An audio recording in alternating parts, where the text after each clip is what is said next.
think we're live. I'm live. Hello, everyone. Welcome to Movie Crap Live. We are actually here, actually on a Saturday. I'm excited to hear myself. Can I hear me? Oh, there we go. Hello, everyone. Hello, Jacob Shelter, Nathaniel Fogus, Sinram, a guy named Crystal Austin. I think I said everyone. I saw Purple Goop earlier. Oh, Juan Don Nate, Major Mekazawa, everyone who's here, who's a newer subscriber as well. Hello, Cornbread. If you're watching this now or later, hello. And this is Movie Crap Live. I'm having a one. I don't know if it's a good one, but yes, we're here. Return of the Mac. Thank you, Spencer. I heard you got fired or something. I was moving around a lot. I just noticed in the chat. I'm sorry or congratulations. I saw a few congratulations. Confused, but I hope you're okay. Anyway, let's cut to the main thing. Let's get into it. Let's do a fade. I'm actually in the kitchen. Hello, with my beard here. I got my beard going on, longish beard, and Ryan is here. There we go. Lauren Jones is here. But yeah, let's do it. All right. Yeah. It's been a little bit. A lot of stuff has changed. We're mainly going to go over new stuff, but I will go over some stuff that's been going on. But in terms of the show, yes, kitchen is back. I have the sound blanket up, so I don't think it'll be too noisy. But other than that, what should I talk about? I guess is what I've been doing. First, what have you been doing? I hope you're all doing well. Hello, not plausible. Hello, never shave. Thank you, Jacob Shelter. Jacob, send me that Sunday night video. I haven't seen it, so I can't plug it. But if you want to put a URL in the chat, that sounds cool, but I haven't seen it, so I cannot fully endorse your video. But please, Jacob Shelter, put the link in the chat. What am I drinking? Well, you gotta wait for the first super chat, Austin. You gotta wait. But everything's fine. Kids are doing great as per usual. Hello, Catbot 158. By the way, the camera and the hold on. Let me move the. I think this. Oh, thank you, Nathaniel. Okay. I guess it's okay this way. I feel like I'm looking at you, but I have to go over the chats over there. Hello, Garrett. So I'm sort of trying to look at both. I didn't. Oh well. Congratulations, Lauren. I hope you get through this. Oh, non-mods can't post links. Ew. Well, Jacob Shelter, go to the Discord. Whoops. All right. Yeah, everything's been okay. I guess in terms of what was I gonna say? Oh, I have been doing some shorts. I've been experimenting with that. I hope you've been liking the mostly been Spielberg, but movies Steven Spielberg almost directed but didn't. I've done one on Gendy. Apparently, I learned that Gendy has a Superman cartoon he sort of just drew a few sketches for that didn't really go anywhere. So there's probably actually. Oh, thank you, Cornbread. I did forget. You are right. I have it all ready to go each time. Thank you, Cornbread. Thank you. I did forget. Thank you. 2J723 is a Cornbread. You know what? I will show you. Cornbread. Okay. Hello. Cinram. I was about to say one. I will do a swig for Cornbread, one for Cinram, but of course we have the Rock. This is blueberry, superberry this time. You know, I have to represent the Black Adam drink because how long is it going to be around? It's still around, despite the cultural relevance of Black Adam. But whoa. I know. I'm sorry about the Audrey Plus. You know, it's better to watch SNL later, in my opinion. That's what I usually do. But cheers to you, Sin Ram. And cheers to you, Cornbread. I will say, I'm kind of into making this the new thing. I'm literally into it because I always feel like really good. Like it's like my favorite energy drink. I'm not gonna lie. I should have cut the mustache. I'm gonna be doing this. I'm gonna be like, ho, ho, ho, ho. Okay. Yes, I've been experimenting with shorts, and I found out about that Superman thing, and so I think Gendy is going to become part 3 because you really can't have them be that long. So it's going to end up probably being in part 3 because I had a part 2 pretty much figured out, but now it's going to be too long. So, but yeah, I'm having fun with those, and I have a TikTok now, or I've had a TikTok, but I'm more active on it, and which that is a great algorithm. I gotta say, I sort of wish there used to be a thing called, and I think I may have mentioned VHX, where you could just put mainly YouTube videos into this thing, and you could all your friends could put in, and you just hit play, and it'll just play these videos, and if you didn't like one, you could just skip and so forth. Basically, what TikTok is now, and what's great, I think, I've noticed like so many of my views did better with my videos did better on TikTok than even on YouTube, which is crazy. So, algorithm wise, I like TikTok a little bit more because it helps push smaller creators, um, which I think is really cool. I recommend it if the smaller format is for you. Should have probably closed that window. I think I might do that because I don't want to wake people up or anything while I'm doing the stream. So I might turn around after this. But yeah, I've been getting more into that. So, but my TikTok and my Instagram, I want to be clear on this. If you're following me and subscribing to me on YouTube, it's the same stuff. It's just the shorts. In fact, the one TikTok that is not on YouTube, I have uploaded. I don't.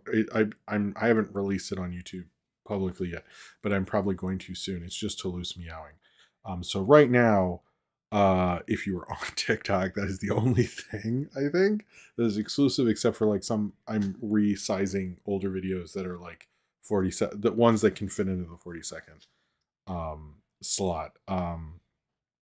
So I don't know. What else was I gonna say? Yeah, I think that's about it. I'm working on the cartoon. I've been putting out as much stuff as I can. Sorry about the Megan 2 short thing. That was honestly just because I couldn't get anything really finished. I was like, well, this is done, and I was gonna put it out tomorrow, but whatever. So if you're like, this feels like you kind of gave up, and I guess the answer is I did because I was too tired and I was figuring this out and all that stuff. I don't think I have much to say. I'm working, developing things. I'm gonna go close that window. I'm gonna go switch it because I don't think anyone wants to watch me close a window. So we're gonna switch to this image real quick, and I'll be right back. I apologize for that. Hold on.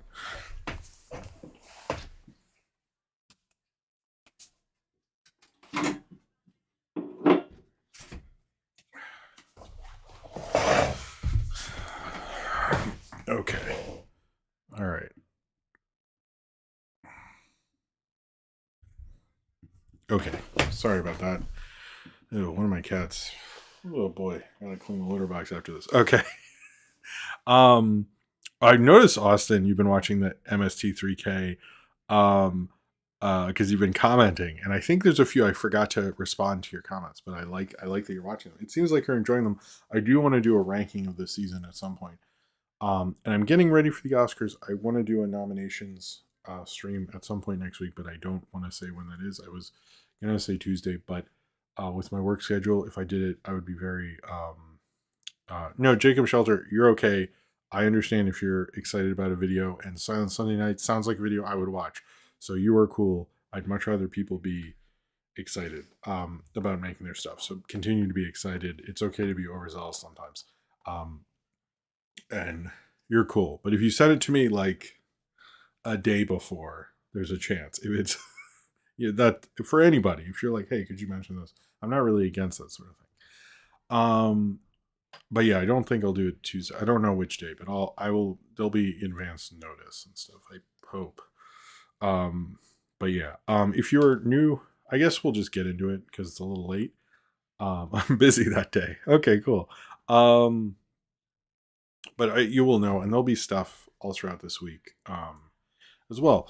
Before we get into it, I want to say I kind of like just doing one segment because I can really like sink my teeth into it, and I was really happy with the Too Many Cooks video, and how I got to spend time on that specifically. I was like really happy with that. And then also, but with this one, the Flying Sailor, there's a good chance it could get nominated for the Oscar on on Tuesday. That is a thing that could happen. totally. But we don't know. We don't know yet. It is nominated for an Annie. It is a Canadian film, the National Film Board of Canada. But when I was going through the Annie nominations, I just looked out the shorts and I watched it and I went, you know what? We don't talk. I do want to talk more about modern animated shorts, and this is one of them, and it seems really cool. So that is why I'm doing that. I might put this out on Monday, and maybe I'll be right. If not, we talked about a cool short. You know what I mean? Fuck it. That seriously. It's like I was like, what if I'm wrong? But who cares? This is a cool short, and we get to talk about a cool animated short that like no one's talking about. You know what I mean? But if I am right, that's that's pretty fucking cool too. But I sort of don't care. I'm glad I saw this. I'm glad I'm doing a review of it. So that's my stance on that shit. Um uh yes. All right. So this, and as you know, everything I do isn't sponsored by the man. Although when it is, it doesn't really work out. So is it really, hello Modelo Butterfly. Everything is sponsored by you, the fans, either through super chats during the show, where I drink this lovely drink that The Rock uses to before he spits it in the face of Vin Diesel, um, and through my Patreon, which is linked below in the description. There are all sorts of cool things. More power in the movie review vote. Patreon exclusives like a commentary video that's going to come out tomorrow. Commentaries where I go through Knock For stuff, my older stuff, all sorts of stuff I've done. Any Cletus the Fetus that is worth talking about. All sorts of cool exclusive content, and you get postcards which are in the mail for you patrons if you missed that post, and all sorts of cool updates and exclusive stuff. Hello, Artist Unknown, as well as just more connection, everything, and it helps me support the show. It helped me get this the sound blanket, so this sounds nicer. Help me get literally, most people know it helped me get this computer. The mic was a Christmas present, but it helped me get a lot of the stuff. Sorry, I don't know why I pointed that. It helps this channel grow. So if you're ever like, it definitely does. It helps me get stickers and flyers. I actually have a newer flyer which I'm gonna get during the break, as well as a cool poster Ryan Walterson gave me, which is right outside of the sound blanket. I've already gotten up once, so that is going to. I didn't forget Ryan if he's still here. Um, so anyway, thank you all for your support. If you can just give a like to this video or any video, that always helps, and subscribe.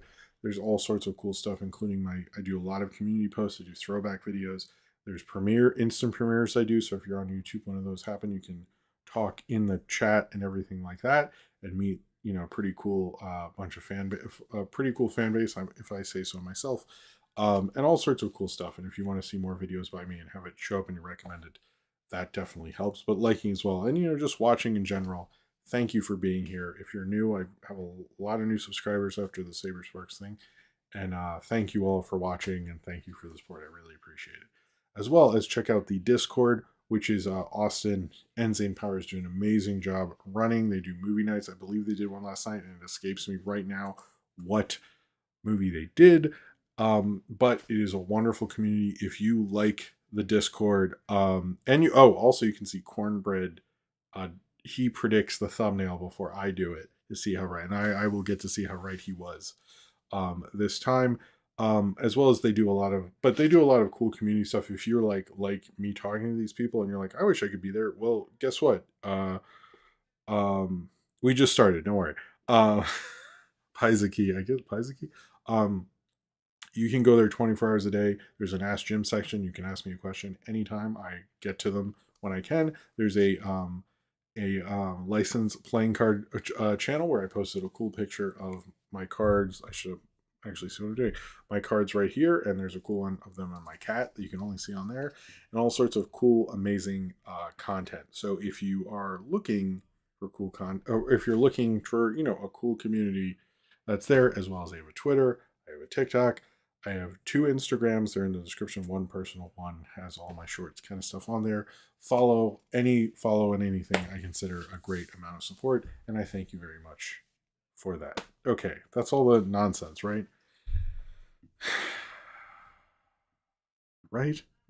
Right? We can get into this shit, right? Hopefully. Okay, I'm gonna arrange this so I can see. Oh, god damn it. Okay, I'm gonna arrange this. Hold on. It's okay if you're even not on it. Just join. It's cool. Maybe one day you will be more into it. And all right, so let's start off with some good news because I feel like the other two headline things are not as good. It has been announced that Disney Plus, or it says Disney Television, but I think we know where it's going. Like I love when people Disney's like, we still do TV. I'm like, sure you do. Um, it's cool. But Phineas and Ferb is back. There's going to be 40 new episodes. I thought it was a 2 season revival, but I guess that's I'm getting confused with the Hamster and Gretel season 2 pickup that happened as well. But it's 40 episodes, which in my mind sort of means 2 seasons, but maybe I'm just like making shit up. But yes, Phineas and Ferb is back. I think this is a good idea because that show, like kids still watch that show. I actually saw the one from the boat. What? Okay. Hey, Will, how's it going? Thank you. Um, but yeah, I think this works. There's actually a couple of shows I've seen kids discover on Disney Plus, like little kids, and one I keep hearing Star Wars: Force of Evil, which gives me hope for the future of humanity. And the second is actually Phineas and Ferb, and I think it probably makes sense. I also think, and we're going to talk about this one a lot tonight. Um, and I am serious about this. I think the way Disney Plus is operating and the way every other streamer is operating are completely different. In that is all the other streamers are looking at their kind of cult lower, like not their headline things. They're their headline things, and that seems to all they really give a shit about right now. And Disney are started with headline things. They started with Star Wars, Marvel, um, Disney Animation, Pixar, all that shit. And I think they're starting to go, okay, well, we kind of have that on lock. People are going to come to see that stuff. Hello, hello, Leland K. Thank you, beard comments. And I think they're looking at the stuff that is not as. I'm not saying Phineas and Ferb is obscure or a cult thing. That's not what I'm trying to say. But it is kind of like, let's say, on the tier of big Disney brand shit is lower, and I think they're looking at that and going like, well, we need to expand that as well. So we constantly have people coming in for different reasons, and you're seeing that with so many different things. But I also think this is a smart investment, and I was surprised they hadn't asked Don Povenmire. I feel like Ryan's going to get mad at me now. He's a smart guy to make a deal with, and I think he's a great creator and a cool guy, and him having 2 shows on Disney Plus is a good thing in my mind.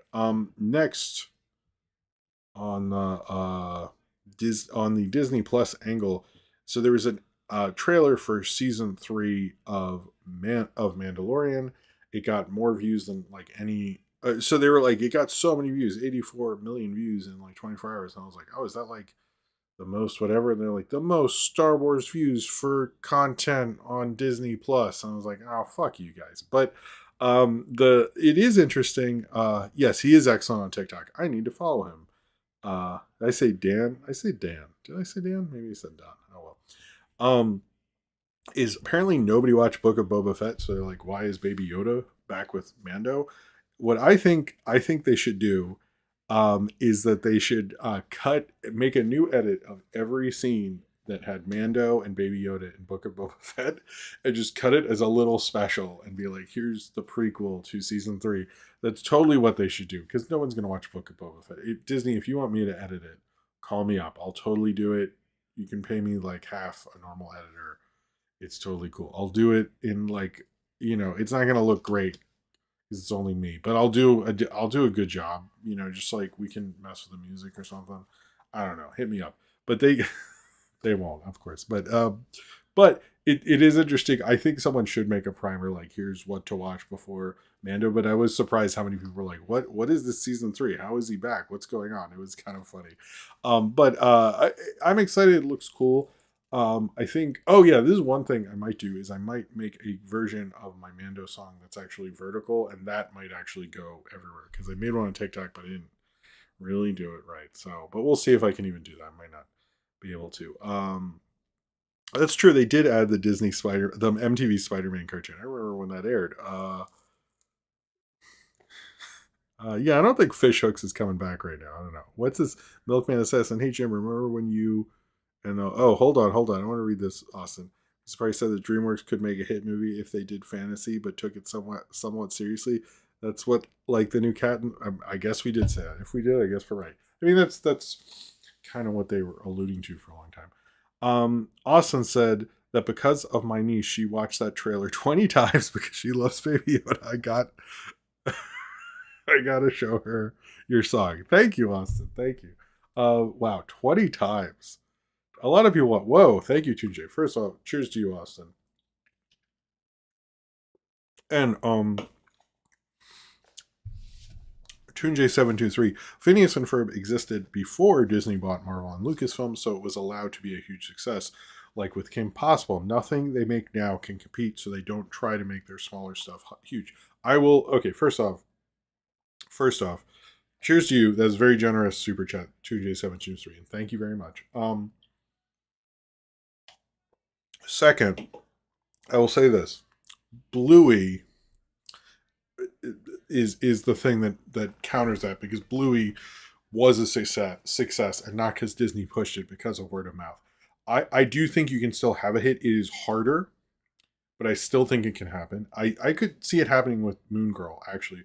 They've been doing a lot of ads around my area, and I need to get a video of it so I can share stuff. So I would say I would exclude Bluey, but I would say, like, the idea of what we had, Gravity Fall, wasn't Gravity Falls, Star Versus, Phineas and Ferb was sort of ending. You had a bunch of big hits, and so I'm not going to disagree with that entirely. I agree with you to a certain point, and we're actually this is kind of a okay. Guardian Crystal brings up they don't own Bluey. They don't own it, but they're making a lot of money from it. So in America, so I think it in my mind it counts. But we're going to be talking a lot about this kind of thing with Disney tonight, because it comes up actually with the next story. Bluey was the return. What? I'm confused by that. Okay. Okay, well, technically Bluey isn't theirs, but it was a word of mouth hit that was smaller on Disney Plus. So I wasn't going for ownership, guys, but where do you is Bob Iger in here 20 times? I've talked to him about this. I'm I'm I don't like it when he hacks all your accounts and then comments. All right, so Tron 3 or Tron Ares. It was announced that there is going to be a Tron 3. It is going to be from the director. Hello, the cameraman. Thank you for the beard. Oh, the beard. Thank you for the beard. He gave it to me, I guess. Tron 3 has been announced with I didn't write his name down, but the guy who directed Kon-Tiki, and who I knew from Kon-Tiki, then he directed Pirates 5 and Maleficent 2. He's sort of, as many people refer to, a hired gun that Bob Iger can trust. And starring Jared Leto, who is not in the yeah, no, they didn't try to make them huge.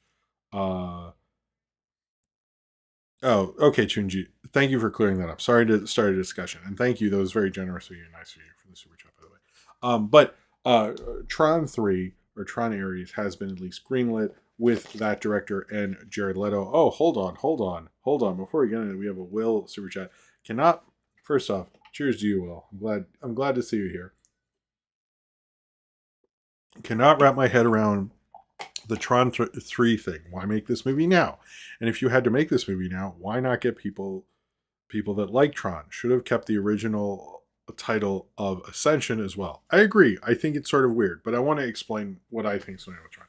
I think this is a weird move, but I don't think this reflects the release calendar, because I don't think this is a theatrical movie at all. And there's actually proof that it isn't, because someone, Eric Goldman on Twitter, found the Disney schedule for the next couple years. This is an official schedule, and guess what's not on it? Tron 3. Tron 3 is not on it. So what I think is honestly happening, and what goes back to the Disney has other brands that aren't Star Wars and Marvel and all that shit, is they looked at what happened with Hocus Pocus 2, they looked at what happened with Disenchanted, and they went, okay, what brands do we have that people engage with and we make money off of? It does take 30. The thing about Jared Leto is they can shoot on Mars too. It only takes 30 seconds. Sorry. But what I think they're doing is they're looking at these brands and go, what big Disney Plus events? Because Hocus Pocus was huge for Disney Plus. Disenchanted was huge for Disney Plus. So I think they're looking. I've long thought, actually, and I might have mentioned on here, I don't know if I did, that it's kind of a little weird that they don't do more with Tron because they have Disney Plus now, and the reason Tron 3 was canceled before is because they said they were developing it, and they were like, we don't have a release date. And if you look at the Disney calendar, um, which I'll try to retweet this later or something, there isn't really a release date that would even be viable until about like 2025. And even then, they would have to go maybe August 2025. Like, there's nothing because Star Wars takes Christmas, Marvel takes Thanksgiving. It's just like, yeah, it's there's no real release date for a Tron 3 in any time. And so what I honestly think is the deal here is they're looking at this with Disney Plus. I would not be surprised if Black Hole gets announced soon. Because I bet Iger has a very scorched earth mentality. Look at the box office of 2019 with Disney, like how many billion-dollar grossers. They really went for it with that. And I think Rise of Skywalker suffered. It shouldn't have happened then. I think they shouldn't have done that. But I think what is going to happen is this will come out on Disney Plus. They will, if it is successful, they can make a Tron 4 if they want to. They can make a show, stuff like that. But should they have waited to, um, should they have waited, till they can get the right director or talk to Joseph Kaczynski? I think they lost that chance with Top Gun Maverick. But it is weird because Tron is like, I've seen both Trons in theaters and they're really cool. So I think if they are going to put it out on a random, just to Disney Plus, I think that would actually, in terms of seeing it would be I think it would be a little lame that they wouldn't give it a real theatrical release. But I think it is a Disney Plus play. I know they're not saying that, but the calendar got released and it's not on there. And that's really telling, especially because was announced right before. So the calendar. I wanted to bring up some things about this. Some of them we knew, but some interesting thing. The Boogeyman was a big surprise coming out on June 2nd. Um, that's kind of a 20th Century Fox thing. Most of this year we know. Next year is 2024. Well, the one thing that surprised most people is December 1st, 2023 is Untitled Disney, which is almost right after Wish. Now you could say, hey, what about Tron? I don't think Tron 3 is going to be ready by December 2023 with all the special effects they need to do. It maybe, but I really doubt it, and I doubt they'd give it that release date because there's nothing Disney for Christmas 2023, which I don't know what is the big Christmas 2023 release because it's not Avatar because that's 2024. I'm a little surprised there's no like Marvel movie or anything there. Like Disney's just staying out of next Christmas. Um, and then we do know the next Star Wars is on December 19th, 2025. Fantastic Four is not going to be in 2024, which is bullshit. Why isn't it in 2024? Fucking Avatar. Damn. And Deadpool. And Blade. Wow, Jesus. Wow, 2024. How many Marvel movies are there? 1, 2, 3, 4. In 2024, we get 4 Marvel movies, and not Fantastic Four. Okay, guys, I guess. And then we do know Avatar 5 is coming out in 2028. That was released, and there's, the 2 Star Wars theatrical releases we know about are 2025 and 2027. We don't know, it's just called Untitled Star Wars Movie, and that the Kang Dynasty, Avengers the Kang Dynasty, comes out May 2nd, 2025. And is there another Avengers movie? No, I think it's like Kang Dynasty, and then Secret Wars comes out 2026. Oh, we have Will's here. Will's here. It's a deeper rabbit hole with Joe Kaczynski. Disney royally screwed him over with after Legacy underperformed. Why he left to make Oblivion for Universal. I agree.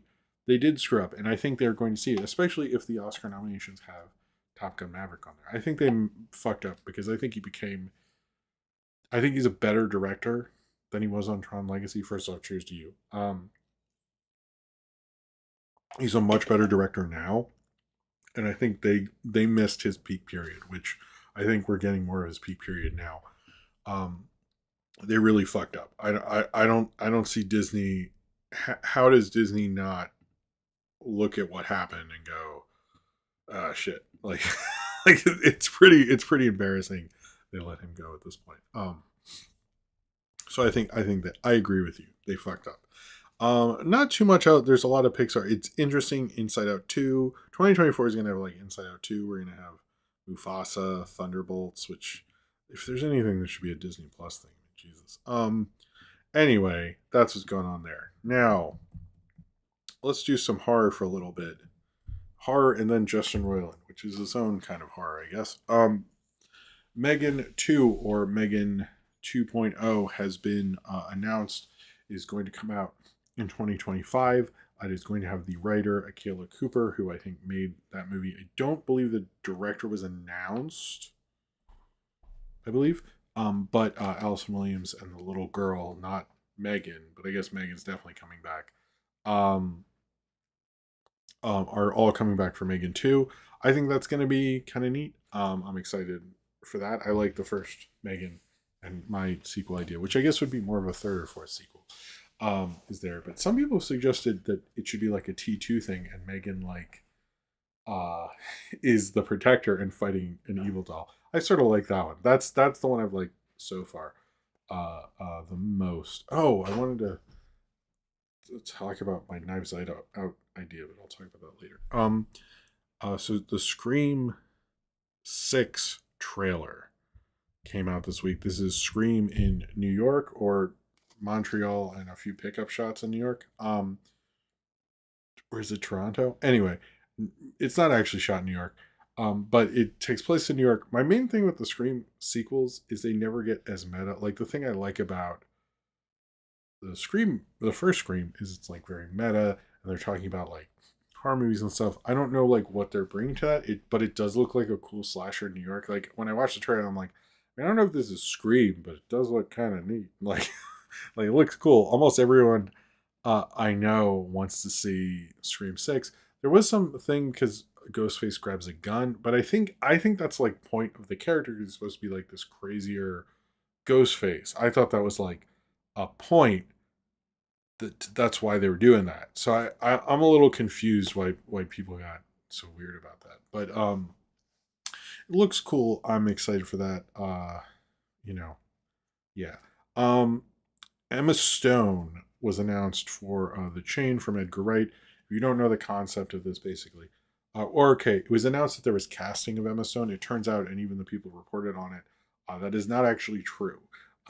She's not been announced or cast or even been considered or contacted in any way to be in Edgar Wright's The Chain. So if you saw that, it has been redacted in a lot of places. But The Chain is a cool concept. Actually, it's based on a book. The book is about what happens is a mom, her child is kidnapped, and based on this chain, to get her child back, she has to kidnap a different child, and she can't go to the cops, because if she goes to the cops, then like all these people die or something.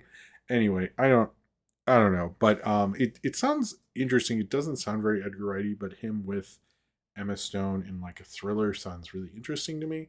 That could be just like, you make a list of who you really want, and Emma Stone is at the top, and that's kind of what happened. That's what everyone's assuming kind of happened, but it wasn't really. No one's really sure. I think Edgar Wright sort of needs to figure out who he's gonna be, because I didn't really like Last Night in Soho, and I think a lot of people didn't. And I think he needs to figure out. It's kind of weird. After Baby Driver, I thought, oh, he can make like these Edgar Wrighty kind of movies every now and then, and now it's like I don't know what he wants. It's kind of weird. This one, I know he always has stuff in development, so maybe that messiness is coming back to haunt him. But it does sound like a cool concept, but it's like, are you playing this off? Like, with him and Emma Stone, that makes me think, like, it's funny, but that's, like, not funny. So, I don't know. Nightbox 64, have you seen Babylon? I have not seen Babylon. My life did not let me see Babylon. I'm the more I'm on Twitter, because of film Twitter, the more I want to see it. Choose you, Nightbox 64. I know Will's a big fan. Will, in the chat, you should talk about it. I know it's supposed to be cool. I actually have a First Man review that I shot and never edited, so I wasn't sure if people even care about that movie. But if they ever do, I can put out a review, I guess. So Justin Roiland. Let's talk about that. We're going to talk about that for a little bit. Justin Roiland. We basically found out a couple weeks ago that the co-creator of Rick and Morty and the I don't really ever watch Solar Opposites, but that's his show, and Koala Man and countless other shows he's involved in, went to, I guess, a hearing about a domestic violence, which happened back in 2020. But they finally started to go to trial now, as well as there's been alleged leaked texts from uh, oh, a new kid. Okay, I wasn't sure where you're going with that corporate. As well as texts that he allegedly sent to teenage girls, as well as like times he's made fun of like doing kind of racist kind of voices. Basically, I guess I've heard it was Chinese, but I haven't heard these voices, so I'm really going off of a lot of hearsay, and I didn't want to. Um, I think part of this is one, this is endlessly creepy, and he seems like a really horrible person. I want to say that. Um, the other thing is a lot of these cancellations, and I'm not trying to minimize the idea of canceling someone who really deserves it, but I think false imprisonment as well. It was domestic violence, false imprisonment is pretty horrible, and it seems like this is a pattern. It wasn't like um, a sort of one-off incident. Apparently, it has happened for a while. A lot of people have known about it. A lot of abusive accusations are sort of coming more to light. But I think also the fact that as soon as Rick and Morty has really started to fall off in terms of cultural dominance and popularity, and much like what happens often with these guys who go through these certain things, not all of them, but a fair amount, is people feel they're a little more fair game. But I kind of wish they'd just done it before, because like this was just under the radar for 3 years. Like that, almost 3 years is not great, I think. But I understand being scared because he's a huge person in the industry. And I think it just kind of came out because someone found out he was at court that day. Um, it, I don't know. I do think it part of this people saying they're not going to watch his shows anymore is that people were sort of uh, just sick of the show in general. But I also think it's like it's hard to watch people who are mainly like the comedy is them yelling at each other and like being existential and like kind of hateful and stuff, and like that's like haha you're so messed up, but like when you actually like do things that are genuinely pretty horrible, and not that Rick and Morty are like the bastions of a great symbol of sanity or something, but there's a difference between what he's doing and what's done on the show. But it feels like he doesn't understand that line, and it just I don't know. I just I don't know. I Yeah, I just think you kind of just want to like take a step back from it. It's like not as fun. Like you felt like before, you felt like maybe it's not like real, it's just a cartoon. There's this level of you know that he's playing a part, but then you feel like there's like a more disturbing side behind the scenes of it, and that just sort of makes it a lot less fun on that end. So yeah, I just also I don't really like a lot of his shows as much as I used to, and I think most people I know who even love Rick and Morty didn't watch the new season. So it was interesting the timing, because I think when the season ended, I saw more people talk about Yule Log, which opened right after it, than I saw talk about Rick and Morty, which was kind of not a good sign, because then people would go, "Oh yeah, that's not that's But anyway, I don't know. Sorry, I kept getting distracted by the chat. I should. I'm trying to like be serious and all that stuff. But um, I I I think when that happened, I saw a lot of people say like, "Man, Rick and Morty's fallen off," because I did not know there was a season finale of Rick and Morty. So I think that that's not in the greatest place that it's in right now. But I also think like if he's finding out what he's really like, because Dan Harmon's creepy, but he's also like a little more open about it. And I think when you discover, oh, this is who this person is, it really taints your whole view of them and their work. But we'll see.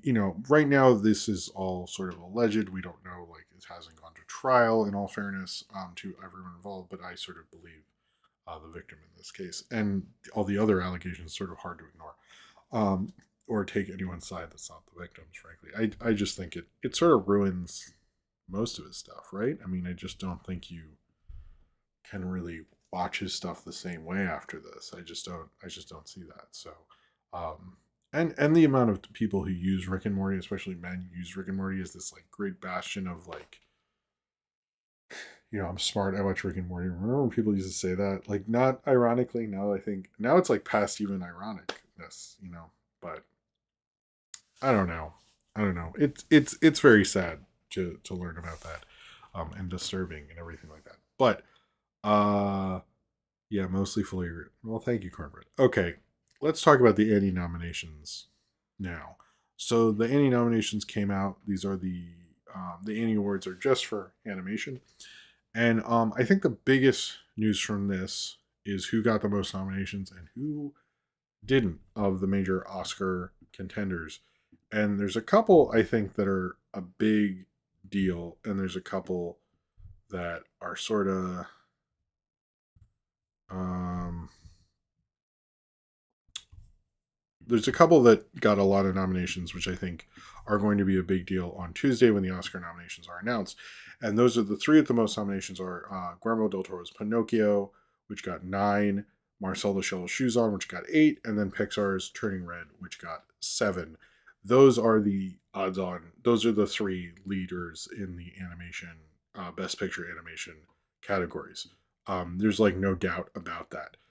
As well as I would not count out Inua, I think, which is the G Kids thing. I believe, I'm pretty sure. I think that is really going to kind of have a big comeback on Tuesday. And then I guess there's a fifth slot, and I'm not going to do a ton of like what are the Oscar nominations going to be, but I think the thing that's really going to suffer during this campaign is DreamWorks had a great year. I think most people loved the bad guys.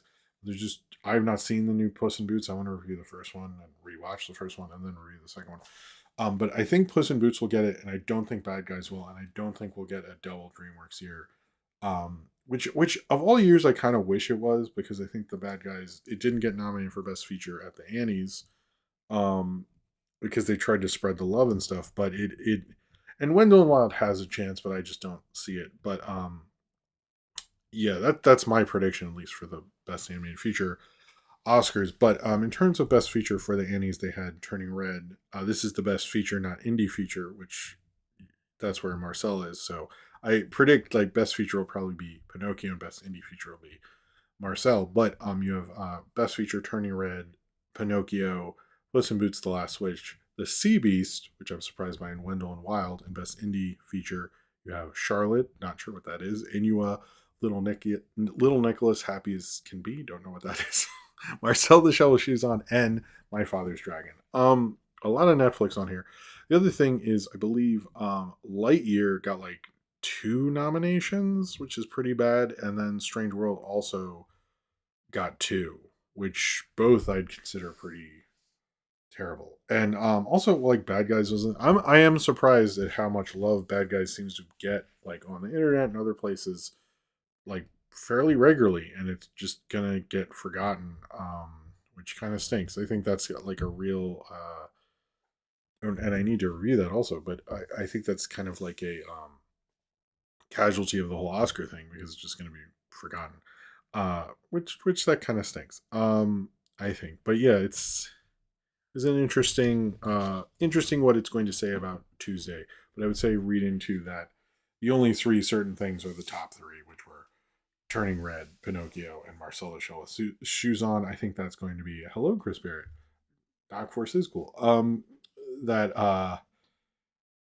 that's what it's going to be. But it is interesting. I think we're going to see the big winners are going to be Pinocchio and Marcel. I think Disney's actually going to have a harder time this year, believe it or not. And I rewatched Turning Red on Friday with Sophie, and I really liked it. There's so much energy to it.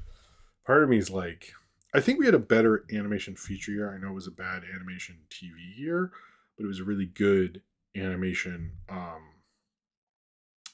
It was a really good animation movie year. and like we got like a bunch of different stuff. We got a new Henry Selick. We got all this. So I think we really did well. I gotta say. Okay, so I want to touch on a little bit of like Netflix canceling Inside Job and Netflix canceling Dead End, all these different things.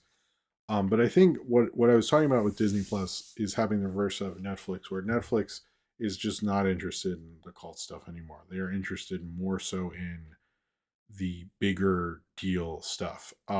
That's honestly what I think is happening. And so Inside Job, which I don't know many people outside of animation who even watch, um, I think that got canceled because of it.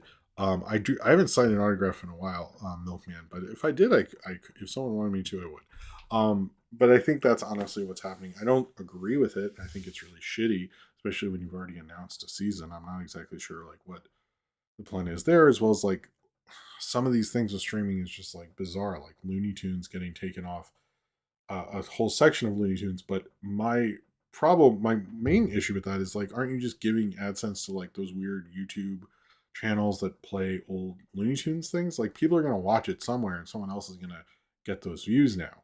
So I don't think that makes as much sense as I think they seem to think it does. I don't think it helps. I don't think it helps those streaming services at all. And then the whole thing with Velma, I've actually not watched that show. I don't really want to watch that show based on the clips. It just seems like kind of easy 2000s humor from the clips I've seen. It just doesn't entice me at all. And obviously the reviews I have heard don't seem to be sorry don't seem to be that interested. The Eighth Man DVD, yes, Toon J73, you know what's up. That guy, great YouTube channel. It's just classic cartoons. Can't disagree with it. Um, but I think the thing with Velma is the one we kept saying like it's the number one cartoon in 2023, and it's like the 21st day of 2023. What we're seeing is a very bizarre turn in terms of like we don't know what the numbers for streaming is. So if a streaming service just wants to keep a show on despite it not doing well, um, they can basically, and they can just they in a sense there's no checks and balances, so they can lie. I'm not saying they do, but I'm saying like they're not looking they're not there's just no oversight, and it's just like it's just upsetting to me. I just really hate it that they do stuff like that, because when they did that, I was like, everyone's making fun of them, but they're still going to do that for like House of the Dragon, for this, for that. They were just like a little too crazy with that. You know, it's like, yeah, it's when they're like, it's beating Rick and Morty. I'm like, whose season ended and whose creator is being, has domestic violence charges. I don't know, guys. I think, I think even a bad Scooby Doo show is going to do better than that right now. Anyway, Will a super chat said animation of 2022 was great, tons of variety, absolutely. Still have a lot to catch up on. Not enough people watched The House. Very solid stop motion horror. I did not, and I'm curious to watch a trailer after this. Thank you for everyone. Go check out a trailer for The House. That sounds cool. Thank you for the suggestion, Will. Cheers to you. So yeah, I don't know what's going on with streaming and animation, but I just don't think they just look at it as like a cult thing right now. And the business is changing in really weird ways. Now, speaking of the business changing, and this is a really interesting industry thing, but I think I want to talk about it, and it's not just a simple thing, and there's more to it than that. The first part is that Reed Hastings, the CEO of Netflix, is leaving after 20 years. They're basically like splitting up the responsibilities between few people. Um, that's fine. But the end of password sharing is apparently going to start in March. Now they've been hyping up. They used to support you giving everyone their stupid password and stuff. Hold on, I just want some water. But um, they no longer seem to want to do that. Now, one of the things about that, they believe that there are 100 million viewers currently, and I don't know how many. I think it's just in America or something, but there are 100 million accounts they believe are not paying for Netflix. Basically, they're sharing passwords. So basically, they believe when they turn off the password sharing that 100 million people will stop watching Netflix, and they have told people expect views to go down tremendously. But if, let's say, they get 20% of those people of 100 million, which is 20 million, that would be about, this is hilarious, about the amount of viewers, subscribers they got in 2021. So what I'm telling you right now is even if they fail and they lose all those people, like, right, and only 20%, which is a really low percentage, that's what analysts are just using 20%. If they just get 20%, they're really good. So all these things about like they're losing numbers in America, they're losing, like they hit this plateau in America in terms of viewers. They actually pretty much have those viewers, and all they have to do is cut off those people, right? They can't share, they can't have their passwords anymore. They can't watch Netflix. Then drop a huge event like a Wednesday season 2 or another Stranger Things or whatever it is. Those people are like, okay, I have to get Netflix again. Finally, I will actually pay for it. If over the course of the end of March to December, if they can convince 20% of those people, which is a really low percentage for a major media company like this, they will be doing better than they did last year just by getting these people back. I think this is absolutely hilarious. A lot of people think they could get up to 50%, which would be insane. But then, of course, they can't, do that again. Maybe they'll be like, no, you can share them again and just like do this every 2 years. That'd be hilarious. But yeah, they're going to basically fuck around and find out. I think it's going to work out for them because even if it's 10%, that's still really good. So this is literally something that will work. Everyone who's like they're idiots, I'm like they're not idiots. When people start bringing the numbers, I'm like, ah, shit, that's gonna work out for these guys, isn't it? The password sharing is not something that is going to screw up. Um, Damn, it's just pretty funny. It's pretty funny when you go, oh, these motherfuckers. Wow, they did it. I don't think Netflix will ever pay off its debt, much like most people. It's just not gonna. Anyway, all right. So I want to bring up Skinamarink. I have not watched this. I watched the trailer. I do want to watch this. A lot of people said I should watch it at home, not in the theater, and I'm probably gonna watch it when it gets on Shutter. But man, just the trailer. I kind of got into the liminal thing, uh, but because I made those shorts with like the footage for my month stuff, and I have to say I really like that stuff, and I think it makes a good idea for a horror movie. So I'm very excited. Actually, I think that I'm excited for this. But seeing a kind of a cool word of mouth, different kind of horror movie taking off, I think that's really cool. I just wanted to say that. That's all. Sinram has a super chat, and I'm going to get there. Hello. Sidram says, "What's the problem with Netflix losing 100 million viewers if none of these viewers are paying?" Well, cheers to you. Generally, generally, I will say, I think it is mainly a views thing, and it's mainly a buzz thing because if you're losing, it the business is changing. The streaming business is changing, and before they wanted those people because those people. What if like over those 100 million people, how many of them? If just a million of them post Stranger Things memes, something like that, which really matters to them, and especially their youth, um, the youth demo that they have, that was helping them. It was helping them promote. It was helping the word of mouth. It was helping all those things. But now the streaming business is more on what they call ARPU, which is average revenue per user. And since before, before what happened is uh, basically this is a Wall Street thing. Wall Street cared about how many subscribers they had, how many views they got, things like that. Now Wall Street is like, how much money are you actually fucking making? Jesus. like you were spending stuff like crazy. And so what you're seeing is the streaming. This is almost like the second age of streaming where we're starting right now. And I think what they are looking at is we don't want those views if they don't make us money. Now, should they have figured this out before now? Yes. Yeah, I don't understand that at all but that was their choice basically. Does the problem with streaming is a lot of it you're like, why didn't someone go, that's a bad idea? And if you're thinking that, yes, that would make sense, but they don't think that, I guess. I don't know. There's like not a good reason. They should have probably figured this out before now. But they just didn't, and in fact encouraged it. And now, yeah. So I don't think it matters as much to them because they think they can get them back. But you know what? If they have a Stranger Things new season, I think they will. Because that show is still huge. All right. So Regal is closing 39 locations. I implore you, if you live near a Regal, to look up an article that lists those 39 locations. I tweeted out an article that has the full list. But in terms of New York, I can at least say the Regal Union Square, which is a theater I love going to, is now gone. Or is closing soon, which is a real sad thing. You've probably seen footage of me at Regal and some of the month videos and things like that. It actually got a remodel right before COVID. The last movie I think I saw there was Sonic the Hedgehog, to be honest. I'm pretty sure. But they're going through a bankruptcy.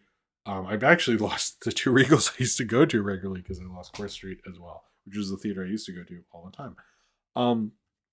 Now a lot of people didn't love the Regal Union Square. It was not the greatest theater. I know I saw like, what did I see there? I saw the Simpsons movie, Hairspray, the Lorax, the King's Speech, Grindhouse. So many good things. But if you live near a Regal in America, try to find that list.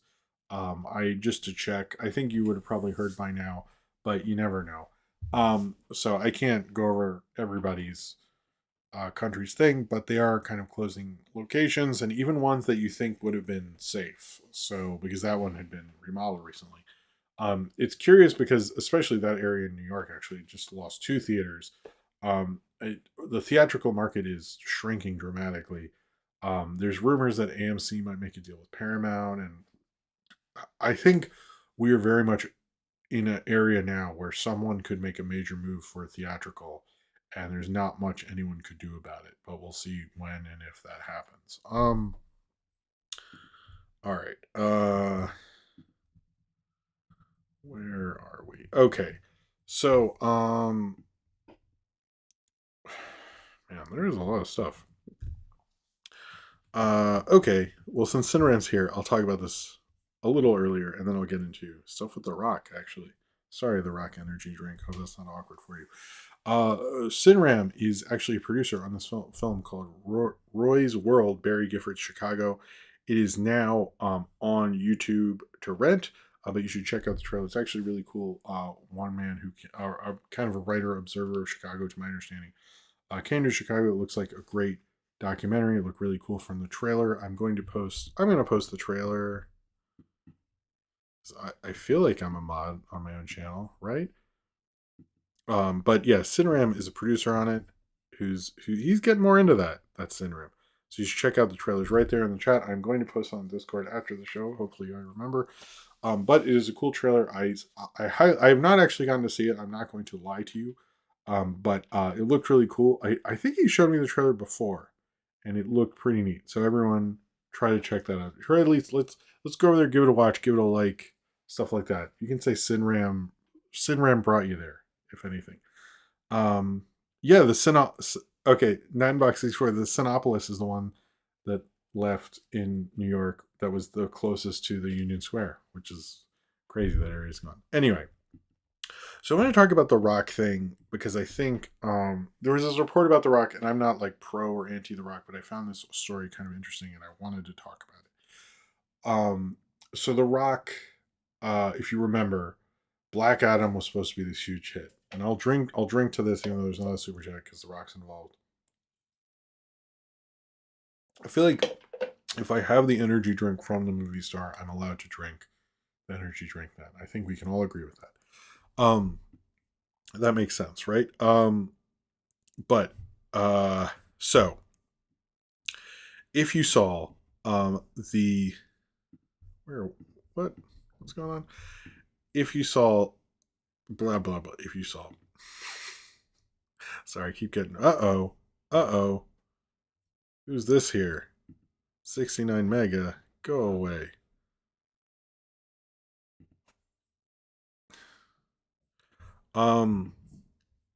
Okay, basically everybody thought the Rock, the Rock was supposed to have a huge hit with Black Adam. The theatrical market was very much hoping he would. It did not work out that way, and almost all of them were like, "Why did we think that with Black Adam? That's stupid." But they just did. Should they have handled the fall better, like release that Whitney Houston movie, which would have done much better in the fall? Probably, but they didn't. So there was that article basically when his whole play with DC, which he didn't seem to have an actual good plan other than what if Black Adam fought Superman, which sort of sounds cool, I guess, but it was sort of like one of those things where you're like, I guess that's what you want to control over. But when he made that play and it failed, I think Warner's felt the need to sort of put out this article talking about like how weird and difficult he was. And some of the things I just found weird. I think it was, I honestly 100% think it was a way to get back at, it was sort of a way to get back at him. It was also the theatrical market being embarrassed by like people are like, wait, you had faith in Black Adam? Are you serious? So I think it sort of played like there was a big thing in the 30s blaming movie stars for box office bombs, and it felt a little like that. Some of them were like, oh, he didn't promote Super Pets enough, which is like, yes, but there were no actual talk shows on at that time of the year, so how much promotion could he have done? And then the other one was like he demanded his tequila be at the Black Adam party, which I'm like, yeah, okay. I mean, he's a movie star and it's his tequila. And then I think part of it was like, and it's a PG-13 movie. And I was like, dude, everybody gets drunk at PG-13 movie. Like, that's not, why is that such a, I don't know. So many of it was written in a weird way. I think The Rock didn't handle doing DC well. And I think he probably is sort of difficult. I have not tried his tequila. I'm a little curious though. But it did feel like very much like going after this guy. And honestly, they should have just not had that much faith in Black Adam. I think the fall theatrically should not have, like he did. I will say The Rock did promote Black Adam like I have to say theatrical, and he did try. I mean, hell, he even had an energy drink. Why wasn't this huge? But anyway, it's it was a weird thing. I just wanted to bring that up. The Golden Globes happened. I do have to say I was a little surprised at like seeing like people I wanted to win, like Guillermo del Toro's speech was great. Quinto Brunson winning was great. Uh, so much stuff like that. But then, and then Gerard Carmichael's monologue, which was pretty good, and apparently it upset the, the head of the Golden Globes a lot, which came out recently. But it was weird seeing the Golden Globes come back and do like a really good show. Like I didn't watch most of it, but well, the parts I did watch, I was like, this is actually pretty good for you guys. Like better than you've done in like say at least 5 to 10 years. So I want to give them credit for that. But I don't really like them that much. But I do think it was only a 1 year deal with NBC. I'm curious if that will come back. But we'll see. Two kind of things. Rami Malek. Apparently there are rumors that Rami Malek will be starring in a Buster Keaton show. Uh, I'm going to be honest. I don't think Rami Malek can play Buster Keaton. I get that he looks like Buster Keaton, sort of, but I don't see him as being funny. I'm sorry. Like, you have to be funny to be Buster Keaton.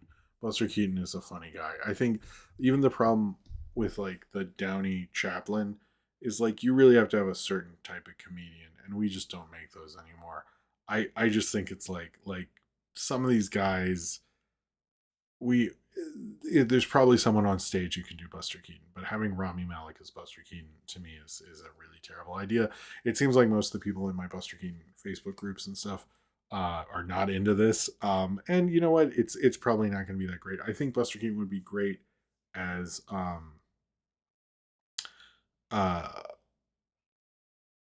what was I gonna say? I think Buster Keaton would be a great TV show, a great movie. He's a really compelling, interesting person, but I just don't think I don't think Rami Malek could do it. So he's not funny. You got to be funny. I'm sorry. Like it's not just pratfalls. Like Buster Keaton was fucking hilarious. Like he's a funny guy. It's a physically demanding performance, and we just don't have those people. Maybe the guy. I think he died or something. The guy who's like Mr. Noodle on Sesame Street. If you played Miss A Noodle on a Sesame Street, totally fine. Rami Malek's got to put his time in the Noodle family. Be like brother Noodle or sister Noodle or something. If he does that, if you like the guy from Hamilton who was in, I will get to these super chats, who was in, who was Mr. Noodle, he can be Buster Keaton. If you didn't do that, fuck you. I'm not interested. not, and I'm sort of not joking with this. Like, you have to actually be able to do pantomime and stuff. I don't want, but I do not want to show a Buster Keaton the sound movie here. It's like, fuck that. I don't even like. God damn it, those movies. Ugh. Like, why did we invent sound when Buster Keaton was alive? That's so stupid to me. Anyway, like, couldn't they have just waited? Anyway, Sado Foga. Oh man, his alcoholism would be hella compelling and also hilarious. I'll tell you one Buster Keaton story that I think is funny. Sorry, I will get to these super chats. I'm not ignoring you. It's like they were showing a promotional short for the studio, and Buster Keaton and his friends like to drive around in the trailer and get drunk all day. And they found the studio filming thing, and they got out drunk, and it's like, dude, what? I think I've seen the footage. You're just like, Buster Keaton, you're insane. All right. Anyway, Nathaniel Foga said, "Guess we will never see him go against Shazam." So I found out The Rock didn't like Shazam, which is hilarious because Shazam was like the best DC movie. Like, I thought that was such, and it so like works with like he's family friendly and stuff. What an idiot! But cheers to you, Nathaniel Foga. And Nuttenbox 64 only knew about this year's Golden Globes from when the guy made a joke about Tom Cruise and also Sally Miscavige. Yeah, that was like the most viral moment of the whole thing when he did that. Um, I mean, I get part of me was like, I have more look, that was funny, but it's like also like, Tom Cruise gave those back. Like that to me was like a really good gesture, to be honest. I'm still I don't like the Shelly Miscavige thing. I'm also like, fuck the Golden Globes. I like the Golden Globes turned it on him though. I think that was funny though. I think that was funny. Cheers to you, Nadbox 64. All right. Michael Keaton was in Need for Speed. He was good in it though. Okay, so apparently I'm not sure what's going on with the lawsuit from Friday the 13th. We gotta hurry this up because it's getting late. We started late. But Sean S. Cunningham, although he's developing a lot of things, he is developing a Friday the 13th reboot. I have no clue how that changes with the lawsuit and everything like that, but we'll see. Okay. I think I'm going to go through. I might have to cut. Oh, man. So many things going on. Okay. A few things I want to bring up. There was this lawsuit recently. It was announced that people are suing Universal because of the trailer for Yesterday did not have Ana de Armas, and they were upset about it. And they were going to sue them, and everyone was like, oh, they're successful in this lawsuit, and now movie suing them to change and all this stuff. So here's what actually happened is a judge decided there can be a lawsuit. There is no actual win or any precedent that has been set. So if you're like, oh my God, Marvel can't do this thing. No, they can still do that. There's no precedent right now. Is a trial going to happen? Yeah. Is that scary? Absolutely. Is the movie industry probably going to fight this with every fiber of their being? Of course. But anyone everywhere who was like, oh, Hollywood better watch out. I mean, I guess for this lawsuit where they'll probably pay a high powered lawyer to destroy these people. Will they win? We'll see. But they haven't. Nothing has happened right now. So I keep seeing that meme pop up every week or so. Nothing has happened. So anyway, the other one is Alec Baldwin, I guess, was charged with involuntary manslaughter. Um, they're going to see what happens with that. He did settle with the husband of the woman who was the cinematographer who was killed, but he's being charged with that. We'll see what happens there. Let's see. Things I want to talk about before we should take a break so we can do the segment. It's getting late. Let's talk about a few things at the end here. Okay. I find this weird that there's going to be a Rainbow Six movie directed by Chad, guy who directed. Sorry, I should learn how to say his name better. The guy who directed the John Wick movies. He's directing a Rainbow Six film. The Rainbow Six being a movie is fine, but it's a sequel to Without Remorse. I actually saw Without Remorse, and Without Remorse has sort of like an end stinger where it's like we better get the Rainbow Six together and I'll be part of it or something. Because Without Remorse, that character that Michael B. Jordan plays becomes like part of the Rainbow Six or forms Rainbow Six. I don't really know. But Without Remorse, which was not really that successful, like I don't know if anyone in the chat actually saw it or knows what I'm talking about. But it's kind of weird. It's getting a sequel with like a pretty major director, the guy who directs all the John Wick movies. Is very strange, but I guess because Rainbow Six is such a huge title, they're like, well, we'll go ahead with it, but we're just going to keep that this is a sequel to a movie like nobody saw. But it wasn't theatrically released; it just went to Prime. So I think it's still there. It was okay, I don't know. So yeah, like Austin, like okay, no clue. Sorry. So Power Rangers once and always. This is a 30th anniversary of the Power Rangers. I it's going to be on Netflix. It's going to have Zach and Billy are back. A bunch of the other Rangers who were after the first initial group. My thing with this is, I don't know if, uh, um, I don't know if Jason Frank is in it as the Green Ranger. It didn't seem like they were showing. I think that's a big question a lot of people have, as well as, like is Amy Jo Johnson in it? I know the Red Ranger probably can't be in it. I know the Yellow Ranger died a long time ago. But I just don't see I don't know. I'm curious how this is all gonna work with it. I do kind of want to see it, but it like has a lot of Rangers who I'm like, to me, after the five left is like sort of when I start falling off. And I know that there are other formations of the Power Rangers later. I'm not discounting that nostalgia, but to do a 30th anniversary one, to do like 30th anniversary of the initial wave, uh, to me, it's like you got to do the original ones. You know what I mean? And I know you can't do some of them, but you got to do as close as you can. So I think I hope they can work it out with the other original Rangers. I think that would be as cool as they could be. The other people, I'm like, I guess, but like when Amy Jo Johnson retired, I remember like, oh, this is a big deal, and I kind of started, but that's when like it's really when I fell off when they replaced those guys. And I don't really know the fandom to that degree of those. So Tiny Toon Luniversity is going to come to HBO Max. Luniversary, Tiny Toons Luniversary is going to launch on HBO Max this year. That's exciting. Craig Ferguson is going to have a late night syndicated talk show. It sounds like it's going to be similar to what he used to do. It's going to be a half hour rather than an hour, which is different. But I think the reason, and this is actually okay, I wanted to talk about this part because I found this actually interesting, is they realize that there's network TV is running out of sitcoms because even though Modern Family was actually a syndicated major hit, more so than they even thought they would, um, that there is actually room in the syndication market, and he felt that like his half-hour show could fit into that well.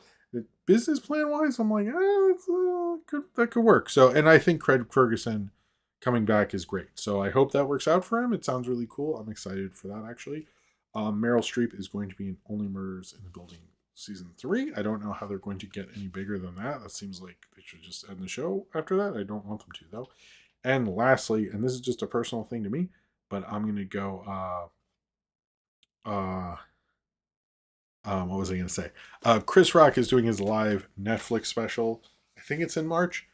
Don't remember the date, but it's going to be at the Hippodrome in Baltimore. I've never been to the Hippodrome, but when I was a kid, I thought the name was really cool, and I used to do pictures. I used to draw pictures of it. I think because I thought it sounded like hippo. I was 7, and I would draw like fish going to the movies and stuff. Anyway, I think it used to be a movie place. I don't know. It might have been just a thing my mom told me when I was 7 to make me stop talking. But I think it's cool that he's doing his live Netflix special from Baltimore and at that theater. I think that's really neat. I just wanted to say that. I don't think I have anything else. I'm really not going to do. I don't really. It's hard to do obits when I don't do these every week, so I'm not going to do that this time. But one, and this is sad, is Mark Hamill was asked about coming back as the Joker, and he said he is not going to come back as the Joker because he's lost his Batman. That's kind of one of the sadder elements of Kevin Conroy not being with us anymore. Is really it was a package deal in my mind, and I think in most people's minds. That they were together, and I think they were a package duo. And I think if it was me, I would just retire from that. So it's sad to know that he also has to go. I think that's kind of. I also like, by the way, that Mark Hamill waited a little bit to say something like that.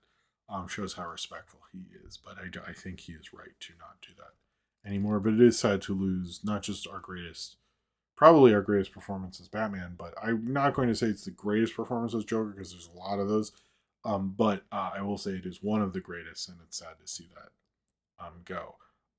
Clone High season 2 is in post production. Cheers to you, Clone High, and clears to you, Nathaniel Foga. All right, I'm going to use the bathroom. We're going to take a break, and then we're going to talk about the Flying Sailor, and then we'll do questions, which I realize now I need to make sure are there. And I think I have them here. Right? Yes, I think it's just one question. No, it's two questions. Okay, I have them. Sorry. I realized they were not up there. Okay. Probably shouldn't be as honest, but I am. Oh, thank you for all the likes on this. Thank you for watching, everyone. I will be right back, and then we will conclude this episode of Movie Crap Live. Thank you all for being here. Thank you for spending your Saturday night with me. And I will be Jim Gisriel. That's a good one. You know what? I haven't heard that one. I give you that. That's a new one. Most people just emphasize the jizz part, but I'm impressed, I gotta say. All right. I will I will be right back. I'm gonna mute the mic. I'll be right back, and hang tight. And if you want, you can watch The Flying Sailor. It is on YouTube if you would like to. It's 8 minutes. You might not make it, but you can watch it later. Watch it later. Never mind. All right. I'll be right back.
Hello. Sorry I kept everyone waiting. Let's finish this thing. Am I still here? Hello, everyone. What did they pull from Elise? Anyway, sorry that took a little bit. No, Batman Cape Crusader. Um, it's still being developed and they're shopping it, and I don't think it ever got announced. Basically, they didn't necessarily pull it; they just turned it to a thing that'll get bought by someone or something. Hey, Izzy's here. Thank you for the beard comment, Izzy. Um, Izzy and I are both followed by Alex Ross, so you know what? Alex Ross took our side in the pizza party thing. I guess he was a big fan. All right, to get to it, everyone can hear me. I guess. Um, uh, Amazon Prime. Okay, maybe this is Amazon Prime. All right. I think we're going to talk about the Flying Sailor real quick, and then we'll get into the um, questions and all that. So yeah. All right. So let's do this. So the Flying Sailor. This is a animated short. I found this on the list of Annie nominations, and it is by directors, about two female directors, by Amanda Forbes, I guess, and Wendy Tilby. They have worked together on a bunch of different animated films, um, including things like Wildlife, for example, Wildlife, When the Day Breaks, things like that. I don't really know them before this. I just checked this out because I thought it was cool, and it is. It's basically about in 19. It's sort of a mix of different animation styles. You have 2D, you have kind of a more of a sketchy style, you have live action footage. It's a mishmash of various things. Um, uh, it has a mix mash of various things, but it is about a real life kind of catastrophe, the Halifax explosion of 1917, in which two ships, one carrying a ton of TNT, crashed into each other and caused one of what is considered at the time the largest explosion known to man, and destroyed like blocks and blocks of Halifax. Um, and because of and this is based on the story of one. I think it's a fireman, but I kept seeing it places different people. I know there was a fireman who saw that there was a fire on these ships, was sort of like was at the docks and was flown, and like through the while being flown through the air lost. Uh, uh, wait, oh shit! Today's your birthday, isn't it? Oh my god, happy birthday, Izzy! I forgot that it's because you said that about the.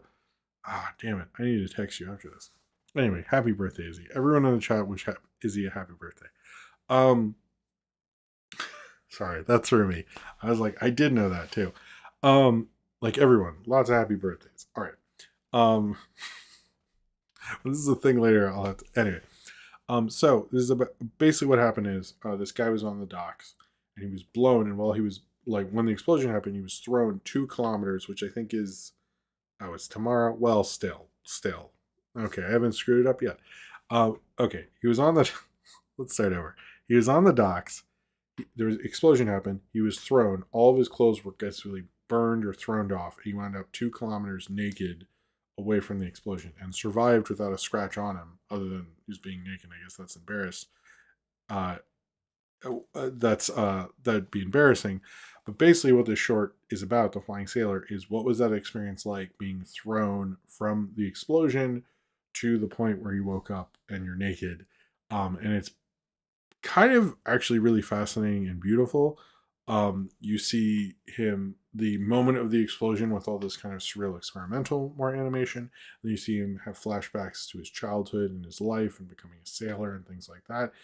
And while he's like flying through the air and you have him sort of have near death experiences, it gets abstract again. It plays around with things. And the two directors, when I saw them talk about it, they talked about it how it was how important kind of these little moments are to your life, but how like inconsequential you are sort of to the universe at the same time, while also how glorious and beautiful it probably is to, as catastrophic and horrible it is, how instantly kind of captivating and beautiful that experience is in general. It's really kind of a really fascinating amazing short, and I was really taken aback by it because I like kind of showing like various moments of your life and stuff. I make those month videos, and I think showing that through the Halifax explosion of 1917, particularly like an incident that I think works perfect for a short film, is just like we're gonna like.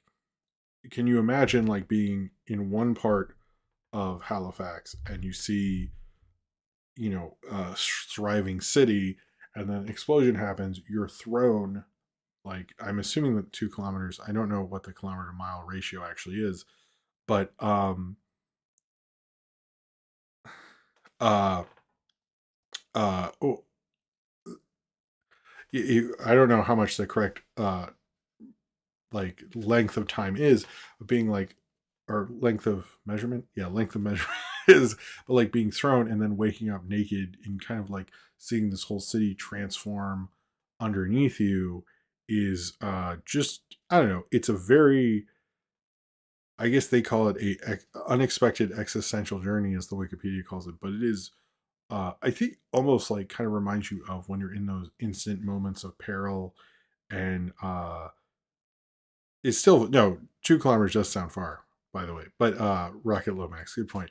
But like when you're in those moments of peril, everything that's going through your mind, everything that you've been through, everything, having life flash by your eyes, and like what that is like, and things, it's surreal, it's weird, but it has this like instant kinetic moment to it. You kind of forget he's flying in the air at a certain moment. You just think like um maybe this is just like what life is. Maybe this is the end of life, everything like that. Apparently, like the actual incident, from what I've read, sounds far more horrible and chaotic and things like that. But this is a really wonderful animated short. I think it shows you one thing I really like about this is understands like what a short really is just like a quick little moment, but it's a very memorable moment. I was really taken aback by this. I didn't know about the Halifax explosion of 1917, but it made me think about like what would that be like? Like you you live through this huge explosion and you wake up and you're just naked, and like what was that journey like? And they did change from what I saw, um from what the directors admitted. Actually, they changed the real life person to more of the person they wanted in this, but they did try to make it as accurate as they could as well. But I think most of it is in capturing kind of like this extreme moment of peril and what is going through someone's mind. And maybe it's like, imagine, because I don't think they interviewed this guy, but like just seeing that like brought to the big screen kind of brings into memory how important memory is, how, maybe none of it matters or something, but maybe that experience, like being brought into it and stuck into it and brought into this flying sailor's mind, and what that all represents, to both him and the experience of the whole thing, and just like almost like what it would be like to live through a chaotic kind of action sequence of real life horror, and what's going through your brain. It's almost more eternal, while the experience, I guess, more is thought of as external, but they bring it in, it feels so personal. You're just kind of stuck in this perspective that's swirling around in its own brain. It is a really wonderful short. I highly recommend it. It is on YouTube right now. At the time I'm reviewing this, I don't know if this is going to be nominated for an Oscar or not, but that shouldn't matter to you. You should still absolutely see this. It's definitely a really memorable, wonderful short, and they did an amazing job. It's just really an amazing and wonderful short, and they did an amazing job, not just bringing you into history, but bringing you into the psyche of what it'd be like to be stuck in that history, and kind of spit out the other side of it, which I think this man definitely was. All right.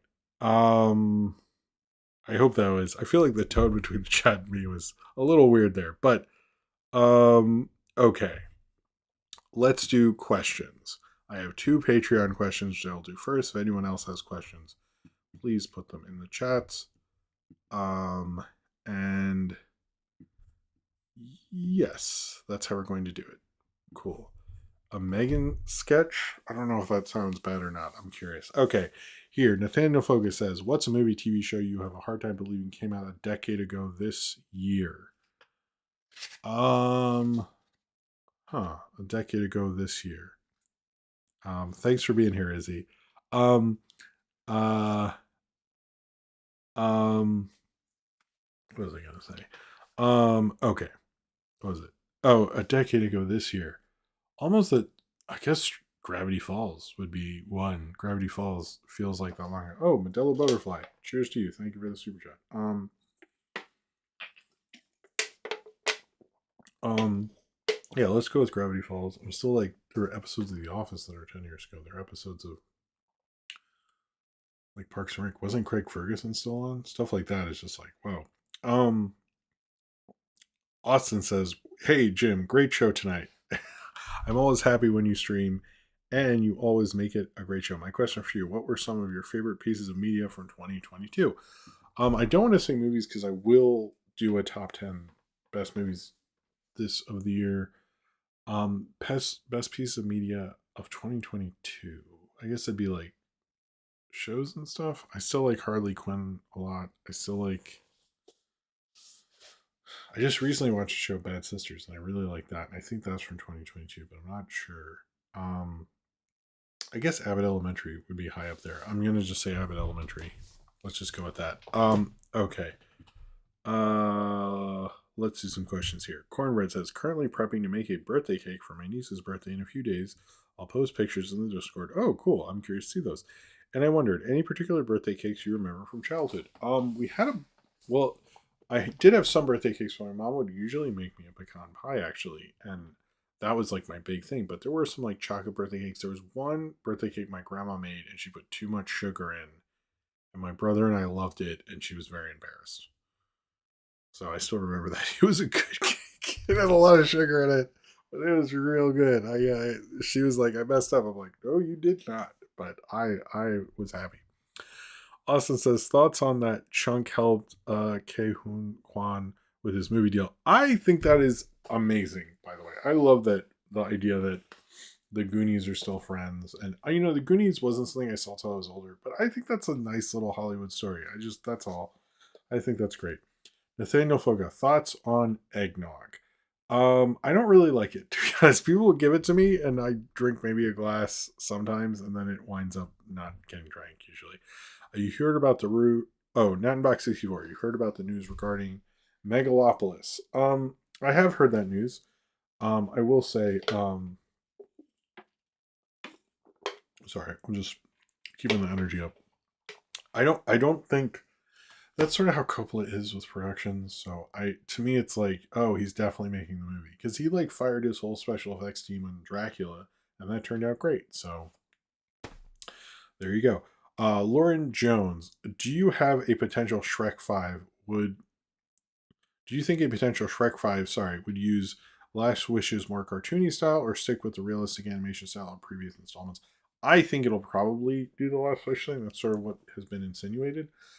I don't think it would go back to that. I think you kind of have to because I think that's a stale style, a previous style. So I would think you would have to, even though I have not seen Last Wish yet. But from the clips I've seen, I would say I think they 100% should. Lucas Anderson, do you think Dwayne Johnson hates being called The Rock after all this time? If he does, he's never shown it. I mean, most people just think of him as The Rock. So, right? I mean, I don't think anyone. Oh, Classic Cameron said, hey, cheers to you. Um, okay. Where were we? Sorry, I lost the plot there. Question: who would win in a fight between Megan and Gabriel from Malignant? Gabriel from Malignant always wins. Modelo Butterfly says Velma left a bad taste in people's mouths. What do you think should be the idea for the next Scooby Doo series? I want them to bring back Scrappy with his own gang of mystery solving kids. I'm gonna be honest. I sort of think Mystery Inc. and the what was the Scooby Doo that was on the WB that my daughter liked? Like those to me, it's like we kind of did it. I wouldn't mind. We've done the Pop Punk one. Let's do like a hip hop Scooby Doo. That's what I wanted. Just do the regular thing. It's just more hip hop inspired. I think that's what we really need at this point. What actually broke the video game curse?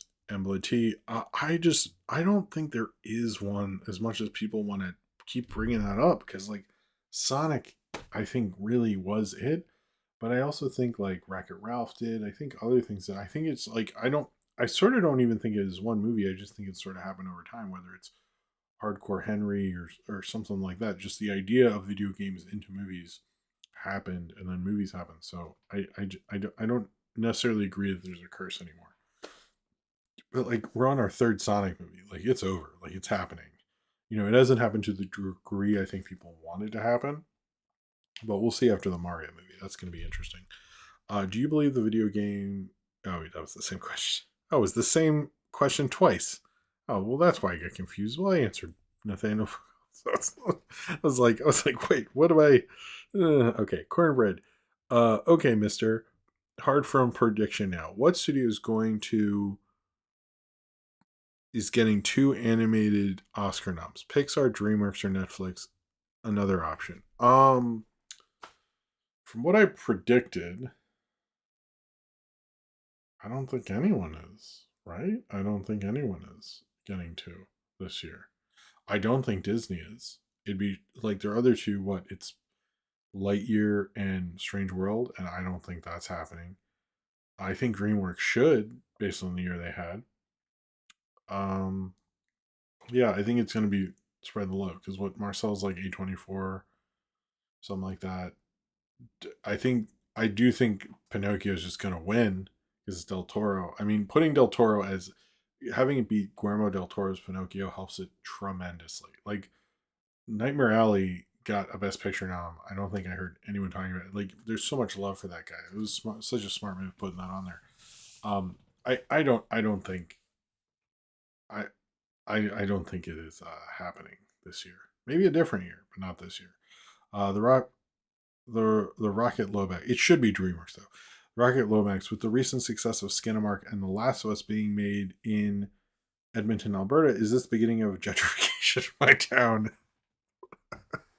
Nice. Maybe. I hope not. I mean, definitely like seems to be a lot of weird shit happening in your hometown. Thoughts on the biker mice from Mars? I've seen a lot about this. And like, I mean, I'm not the biggest biker. I don't think even at the time, I didn't know anybody who's like it's like, oh, the Ninja Turtle toys were sold out. I just don't think. I think maybe it's people rediscovering it. I don't know too many people. I was never a big fan, so to me it was always like one of those shows you watched because you were there on Saturday morning. It wasn't a show anyone was fan of. But that's my take on that, I guess. Not plausible. Do you have a cartoon that everyone loves but you're not that into? Well, I mean, I guess Paw Patrol. Hmm. I guess Family. I'm not a big Family Guy person. I used to be like a long time ago, but not anymore. How's your month been this far, Nathaniel Foy? It's been okay. Less people getting sick, so that's always good. Last question for me from Nat and Box. What got I guess it's what got you into watching anime. Really, it was there's a lot of buzz about it because I used to hang out in comic book stores in the '90s, and people that was like sort of the big new thing people are talking about. There's actually an article in the Sun paper, which almost everyone who was a kid, like I've heard Ian mention it to me. I think Rebecca knew it too. The series they did on anime for like a week, and I had everyone. I think they did too. Um, so it was like just in the air, and then the Sci-Fi Channel started running it. So I think it was just like being bombarded, like, hey, there's this cool anime thing. But it was like at the time it was Akira, Vampire Hunter D. It was like more of the violent sci-fi stuff. It was like Ghibli wasn't being pushed. It was a little bit of Dragon Ball, but at the time, like no channel was really playing Dragon Ball. If they were, it's like weekly, if that. So it was just it. You could, but it was mainly like a couple Macrosses. We might play Robotech again. It was very different. Um,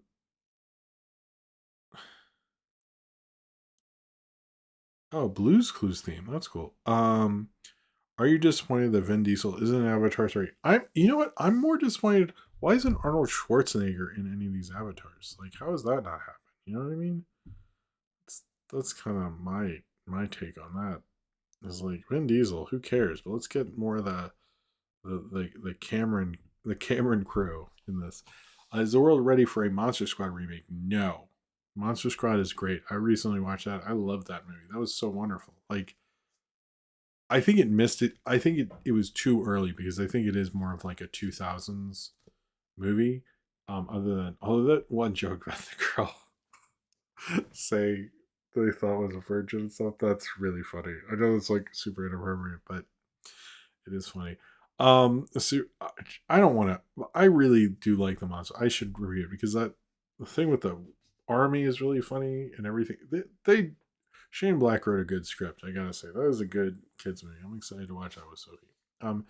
Super Ostoski Astigi. I don't know. Anyway, sorry. Did you see Craig McCracken post about rebooting Foster's and PBG or Powerpuff Girls? Powerpuff Girls getting a second reboot in less than 10 years. Yeah, but I think if he's coming back, that's a reboot we want.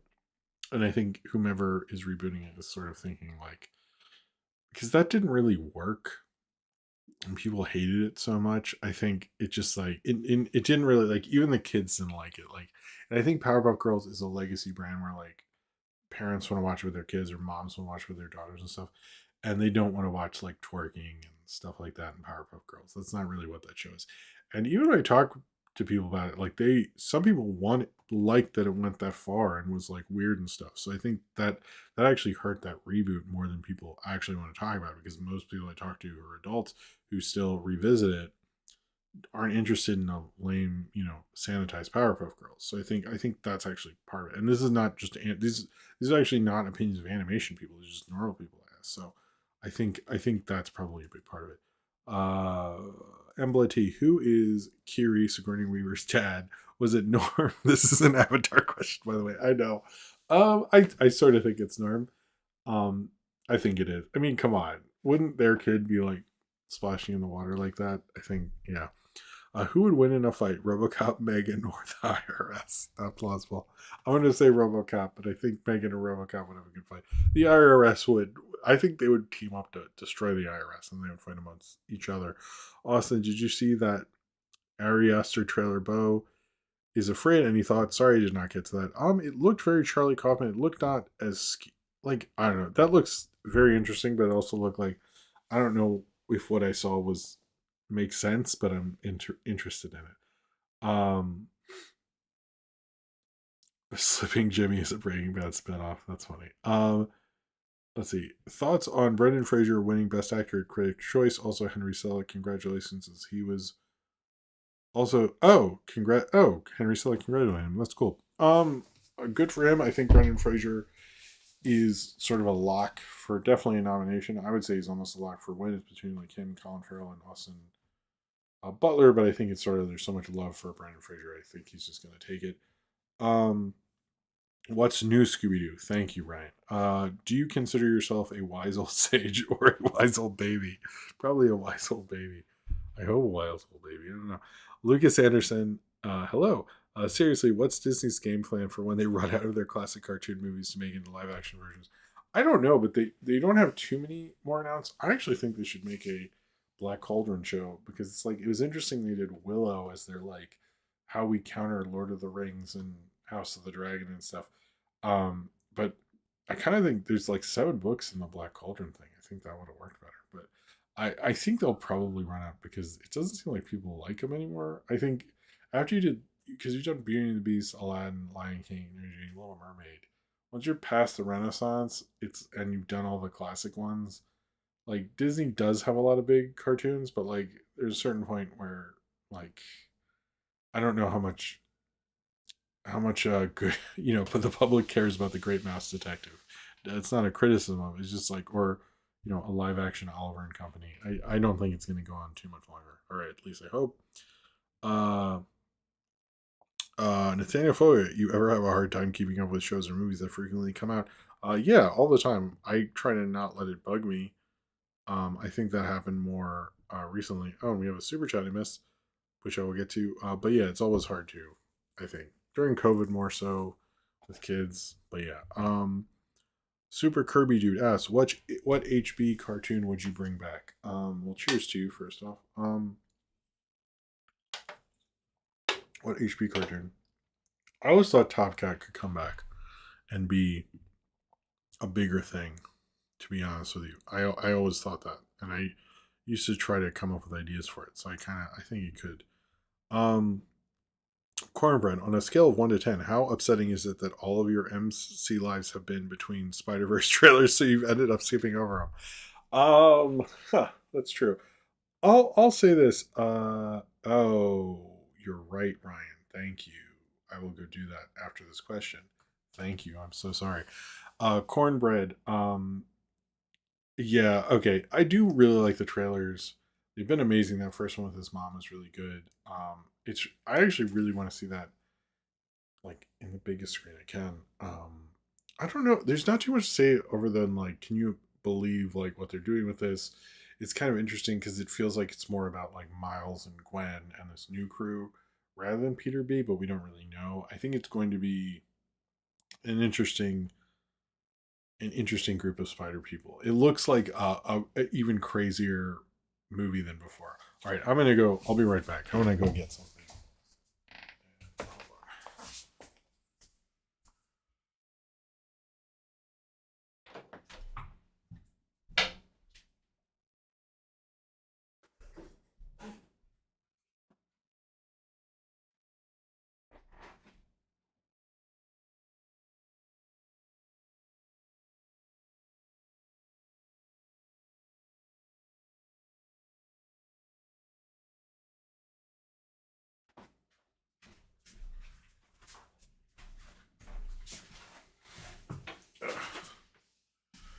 Okay, hold on. I have two things actually, but one is a Ryan thing, so we're gonna do that for. Let me make sure I can see. Okay, hello. All right, so Ryan sent me this poster. I'm assuming it's because something is my most. I think it's Fox Kids. Every Fox Kids ever is my most watched video. So he got me this. It's hard to show the whole thing, but this cool poster, which I'm actually going to get framed and maybe put in the kids' room or something. But I really, really like it. And it was really awesome, Ryan. He just kind of. Ryan's a very nice gentleman. Dog City, Tom and Jerry Kids, but especially the X-Men, Super Dave, Droopy, Eek the Cat, Bobby's World. Look at that. All right. I kind of don't. Just want to put it back in its thing. I want to be careful. Anyway, thank you very much to Ryan. That's really cool of him. I don't have a PO box. I should get a PO box, but they're expensive. Pledge to my Patreon if you want me to have a PO box. And I want to say extra special thank you to Ryan. It is really amazing. I apologize. I forgot before. That's my bad. But it was close. I just didn't want to keep it where I am in the kitchen. I didn't want to mess it up. But I want to send Jim a Fish Police shirt. Jesus. But yeah, it's in really great condition. I want to thank Ryan for that. And then I don't know. It's really cool. And we've done. I don't know. I like the every showers. I'm glad that they're back, and I'm glad that was one I have a lot of nostalgia for. I think that was one of my favorite ones. And okay, and this is the new. It's going to be a sticker, but it's not. This is the new. I might redesign this part, but it's just movie reviews and cartoons. There. So that's been the flyer I put up in a few places, mostly on the subway and stuff. But it seems to work because people actually look at it. So the other one I think worked, but I think this one seems to be working better. So that's cool. When there are stickers of it, I will send it to people. Anyway, at some point, if I make a PO box, I will let people know. Anyway, I wanted to show both those. So anyway, let's get a few more questions. I should probably end it soon. I'm getting a little like blah blah blah. Where were we? Okay.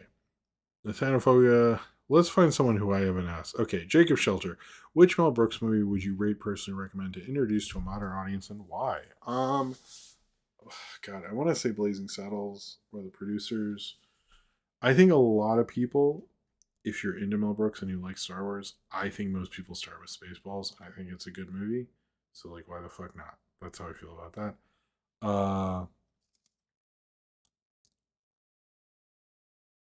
Sinram hasn't seen Monster Squad? Hold up. Hold. What? What? No. What? No. What?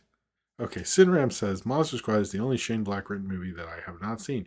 Have you missed any? I don't have his filmography in front of me.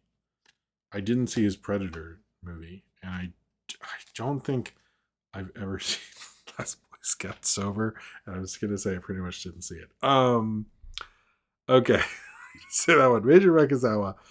A question: do you think Bob's Burgers will end while it's still good, or do you think it's perpetually go on until it jumps the shark like Simpsons Family Guy? I mean, I think it's probably going to be the jump on the shark thing. Most likely, they're going to keep that going until it's not profitable. Toonj723, do you think Gargoyles or Kim Possible will get a revival like Phineas and Ferb? Yeah, I think that's actually really possible. I'm surprised Gargoyles hasn't, to be honest. I think Gargoyles would be I think they're both pretty. I mean, Kim Possible's still pretty big. I think Gargoyles is up there, especially because Jordan Peele always talks about it. So, but I would say, but I probably have more nostalgia for Gargoyles because Kim Possible was when I was older. But I watched it a little recently with my daughter, and we should rewatch it. It was a good time, man. That was a good show. That was a good show, man. Um.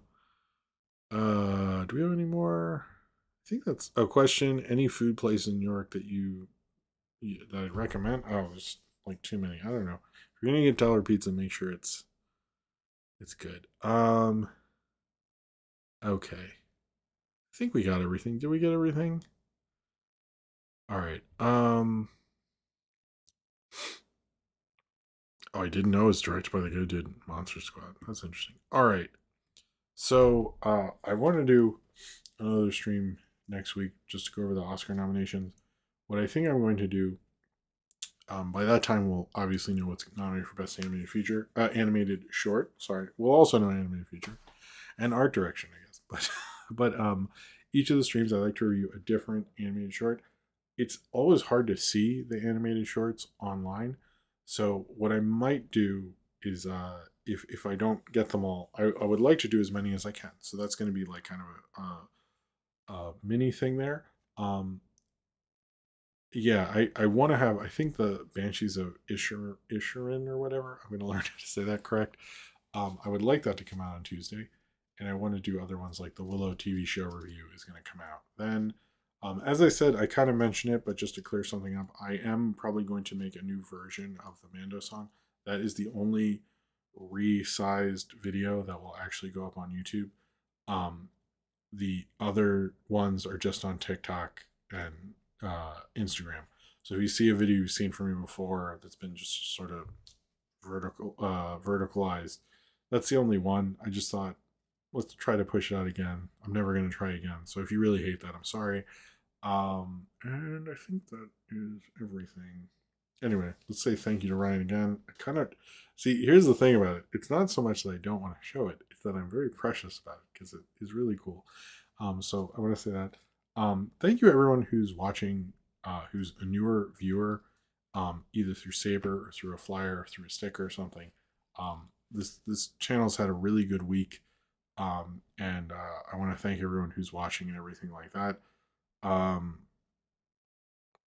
yeah. Anyway, thank you all for being here. Thank you all for watching. Thank you for all of your support. It's really, really welcome. And thank you so much for the super chats. If you gave a super chat during the show, cheers to you. I very much appreciate it. I think the Flying Sailor I want to try to get up on Monday. So yeah, if I'm wrong about the Oscars, I'm wrong. But if I'm right, it'll look cool, I guess.